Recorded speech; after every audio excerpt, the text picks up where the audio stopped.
নমস্কার, আমি মধুবন বলছি। ভালোবাসার পডকাস্টে আপনাদের সবাইকে স্বাগত জানাই।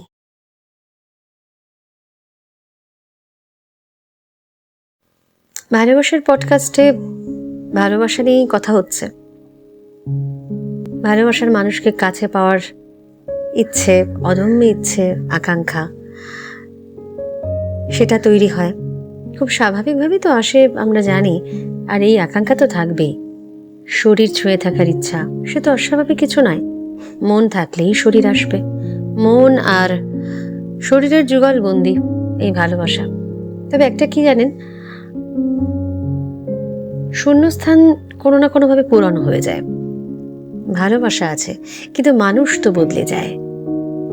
কবিগুরু রবীন্দ্রনাথ বলেছিলেন, পৃথিবীতে কাহারও অভাবে অধেক দিনের জন্য শূন্য থাকে না।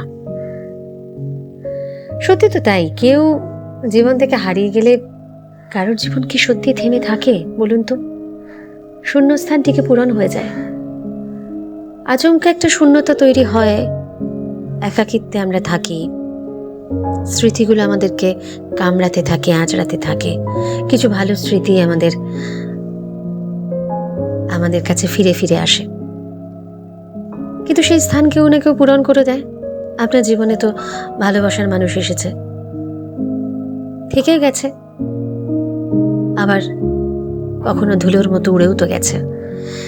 আপনি একা হয়েছেন, আবার তো কেউ এসেছে আপনার জীবনে। আসেনি বলুন? নিশ্চয়ই এসেছে।